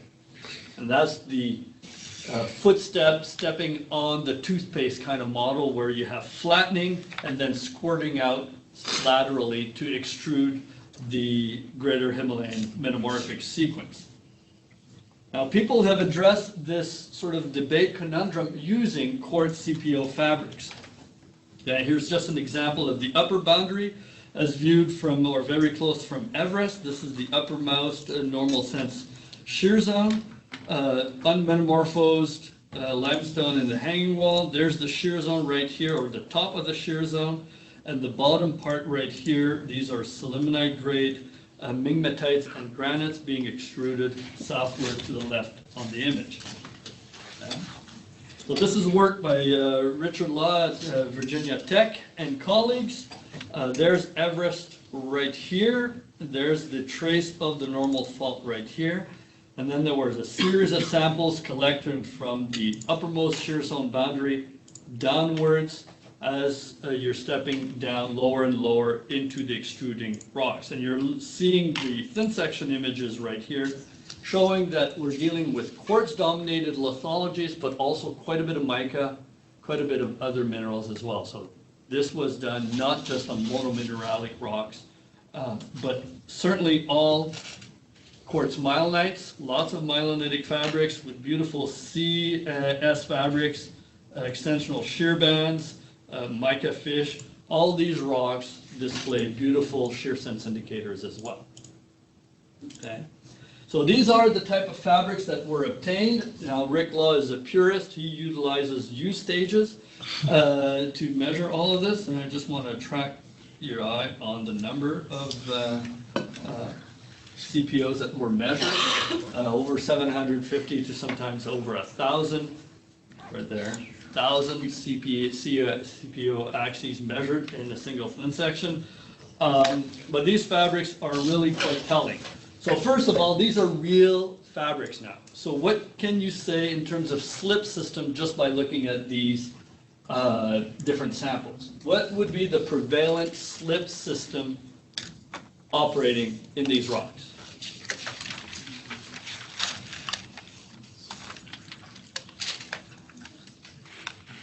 Right, I'm putting the bullseye right in the middle right there. Okay. Prism A. Prism A. Prism A, yes. Okay, so Prism A is prevalent in all of these samples. Okay, if you're dealing with these type of fabrics here, the C-axis right on the edges there would coincide with basal A slip. Okay? And anything in between here somewhere would be the ROM A slip system. Okay? You'll also notice that they tend to be symmetric, especially this one right here, this one. Nonetheless, there are quite a few asymmetric fabrics with minor secondary limbs if you were to draw the skeleton fabric on these terranets. Okay? What Rick Law and colleagues did is they utilized all these fabrics. Well, you just go back here a sec and just look at the opening angle of all these samples at different structural depth in the metamorphic core of the Himalaya. So here are two diagrams. One is the depth in meter below the topmost detachment. So this would be the detachment surface right here. And now we're moving down in depth over close to 1 kilometer below the top of the shear zone. And a direct linear relationship with increased opening angle of our fabric skeleton. Convert that into temperature of deformation. You have the depth of within the shear zone here, and then an increase in temperature from fabrics in the low or high 400 degrees Celsius all the way to 625, 650 degrees Celsius, less than 700 meters below the top of the shear zone. So a dramatic increase in temperature of deformation. If you were to combine this with geochronology, one thing that would be interesting at this point is trying to date monocytes in the different samples to make sure that you're comparing temperatures of deformation at the same time. Okay. Now, what you can do with this now is, let's say you have a normal geothermal gradient. Each kilometer should increase roughly by 25 to 30 degrees Celsius. Okay. Now, we had an increase from 400 to 700 degrees Celsius in less than a kilometer, which is far greater a geothermal gradient than what's normal at the continental crust surface. So one way that this was interpreted is, this is the initial geothermal gradient, which is now visible in less than a kilometer. What you need to invoke at this point is a significant component of pure shear to flatten the geothermal gradient observed in our rocks. That's supported by the high degree of symmetry in the CPO fabrics that I've just shown. Okay. So this, conversely, was interpreted by the authors as evidence that the extrusion was greatly assisted by pure shear and not just simple shear, because of this telescoping of isotherms that's documented by the very tight spacing of temperature of deformation recorded in the rocks, and also the degree of symmetry in the CPO fabrics. Another very quick example, here's a broad shear zone, again in the Himalaya, where you have the bottom of the shear zone occurring somewhere around here, and then the top shear zone boundary is somewhere up here. There's a series of samples that were collected in the field and then performed fabric analyzer analysis on these samples. And these are the different false colored images. These are all the stair nets. And then again, using the structural depth versus temperature of deformation, something that became really interesting that was not observed in the field is that you have some very interesting breaks in the temperature of deformation distribution as you move down in depth in the Himalayan metamorphic core. Okay, so this is just in one section here. Here's a more complete section. What you can see here is an increase in temperature of deformation with structural height, then a sharp break. This is about 600 degrees C, and then going down, you suddenly increase in the 700s, and then decrease temperature. Oh, another jump, and a decrease and a decrease. So just by looking at quartz CPO patterns over an extent of what appeared to be a homogeneous section, homogeneous shear zone, these authors interpreted significant discontinuities in the temperature of deformation regime of the shear zone that were not directly observed in the metamorphic petrology per se. Okay? So that kind of highlighted potential discontinuities in our shear zone identified by CPO patterns alone. Okay? Now the last thing I want to show you is going back to the roots of shear zones. These two gentlemen here, Ben Peach and John Horn, these two guys here were the leaders of the mapping party that mapped the one thrust shear zone in northern Scotland. And this was the first recognized shear zone in history. The work was done at the turn of the century. The memoir and the map, the beautiful map that was produced dates back from 1906. You can go online. I think I've got a presentation as well that I can put on OnQ showing all the beautiful watercolor sketches that these guys did in the field. They did some spectacular work. And what they were mapping was essentially a very important suture in the Appalachian Caledonite system, whereby the Lewis gneiss complex was overthrusting Paleozoic rocks. Pipe rock refers to Scalithofacies sandstone. And this shear zone coincides with some of the Acadian suture that we can see in the Appalachian system in southeast Quebec, for example. Okay. So what we're looking at, or what I'm going to show you here, is a shear zone developed where Paleoproterozoic rock is overthrusting Paleozoic Ordovician, Cambro-Ordovician rocks, namely sandstones and siltstones.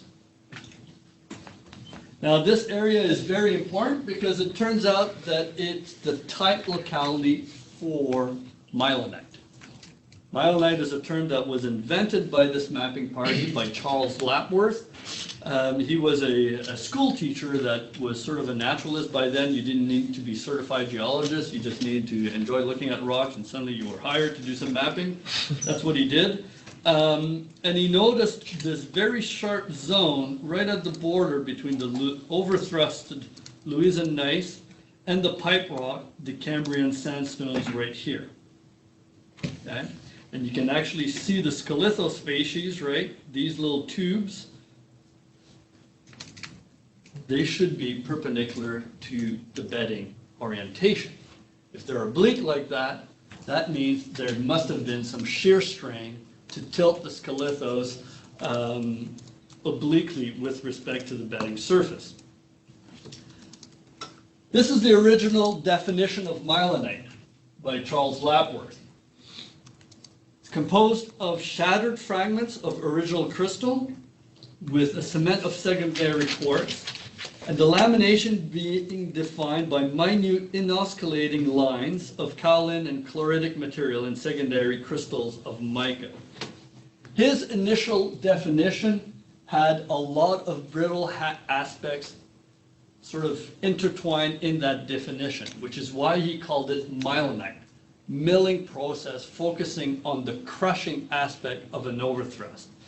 In fact, he was so obsessed by the crushing aspect of myelinites, he completely lost his marbles. After one season of mapping the Mine Thrust Fault, he started dreaming of big rock masses crushing him, to the point that he ended up in an asylum and never set foot in the field ever again after this first field season. So don't get too obsessed about myelinites. This is sort of wisdom here. But it turns out that the rocks he was looking at were not brittle fault rocks. They were true bona fide myelinites. So Rick Law did a lot of work there, and I'm just going to show you some very enlightening work he did there. So where we're going is this, what's called the Stack of Glencoul, which is this hill right here, and you can see the thrust plane beautifully exposed right there, and you can hike up there pretty easily, and you get to this site, which is now a geopark. And here you have the contact between the Louisian gneiss and the Cambrian rocks. Beautiful myelinites. This is 10 centimeter in scale. And what Rick did here is a series of samples looking at the CPO development, both in the hanging wall and then in the foot wall. Okay. Now, remember how obsessed he is with the measurement of CPOs. These are all U-stage measured quartz preferred orientation, 600 on average of individual quartz grains measured. This is, again, just to reiterate, there's Mad Rick Law right there. These are all the fabrics, the skeleton, the scatter, and the contour plots. Hopefully you can assess that you go from asymmetric, leaning to the left. That tells you that here it's sinistral, thrust sense. And then you get deeper and deeper and deeper into fabrics that are symmetric. That gives you a clue that you're dealing with pure shear at this site. Okay? Now, here's the catch-22. You go from asymmetric, clearly single girdle fabric to a little bit of a type 1 cross girdle fabric right here, and eventually to a type 1 symmetric fabric.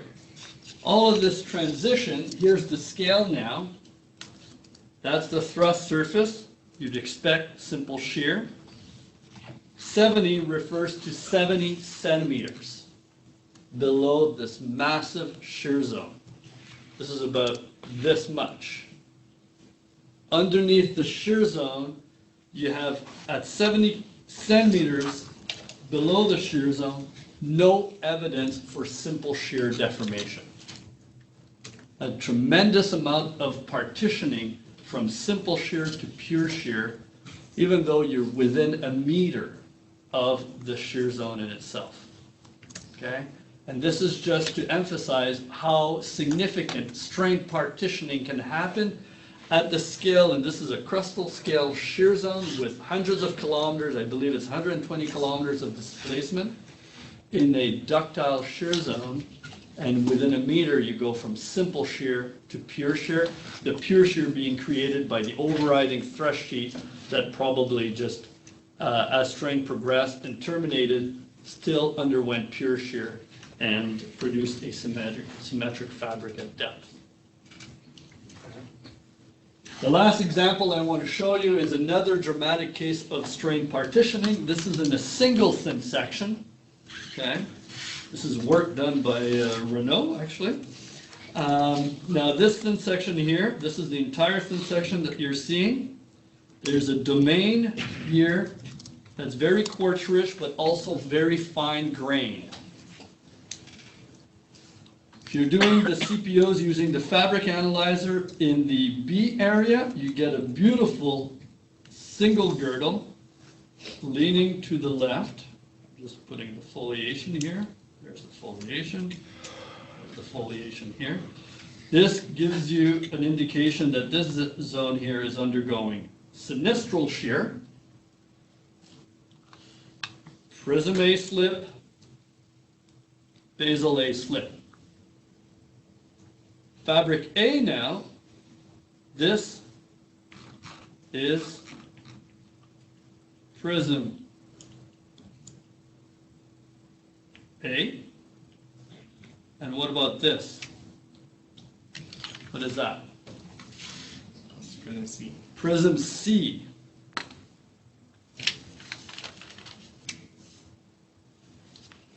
So what does that tell you?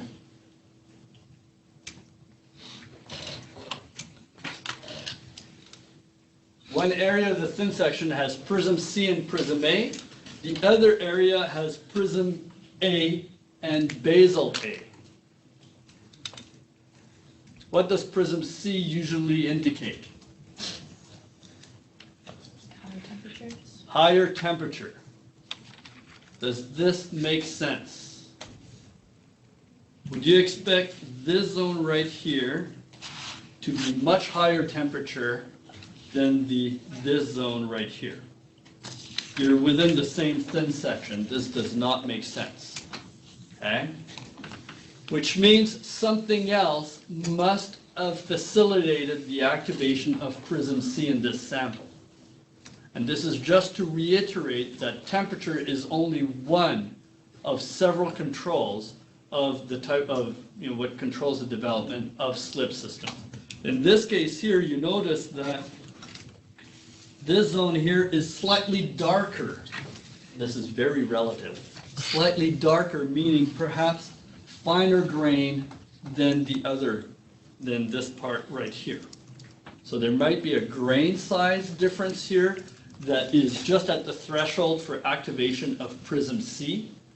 Or there could be water content that's slightly different in this zone right there. Strain rate difference would be unlikely because we're dealing at a very small scale in one part of a thin section here. I would tend to think maybe there's either water content or grain size difference, or maybe both, affecting the development of prism C. Or severe strain partition. I don't know. This is one of samples of Dan Gibson, so maybe Dan has enlightening comments on this sample. I take the fifth on this.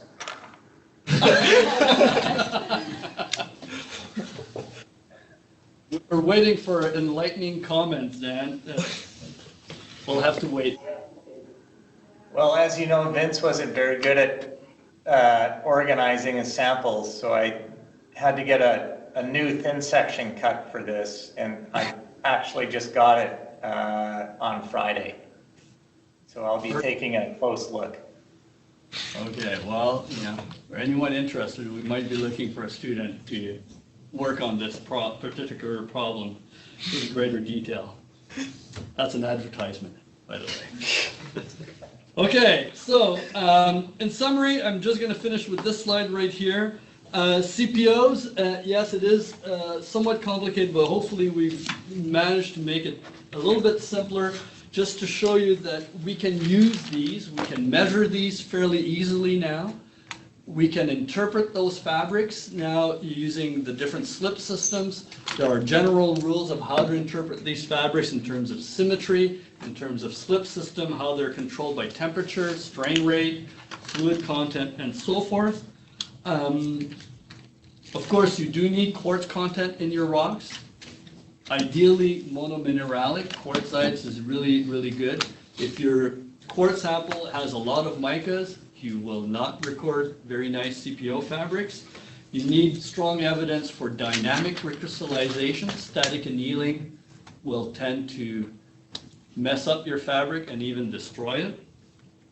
In your lab number 2, which will be starting next week, we will be dealing with CPOs and also vorticity measurements. I'll talk about vorticity next week, but the content and information of CPOs of this lecture will be important for next week. We will provide you with raw CPO data that you will import in StairNets and produce scatter diagrams, contour diagrams, and fabric skeleton diagrams. And then you'll come up with a neat little story. These fabrics come from a shear zone called the Golem shear zone. It's a fictional shear zone. But you will have to come up with a story pertaining to these fabrics, but also you will throw in some additional vorticity data, which I'll talk about next week. Any questions, comments, suggestions? Either here or elsewhere in the world. Silence is daunting. Okay, that's all I had to say. Now, the quiz opens up in 45 minutes. You don't have to do it right now. You have until Friday afternoon to complete it. Just make sure you've got a reliable Wi-Fi connection or internet connection. And take your time, 60 minutes for 10 multiple choice questions. It should be easily doable, I would say, in about 20 minutes at most. But take your time, there's no rush, you've got 60 minutes to do it. And that's it. I'm done. All right?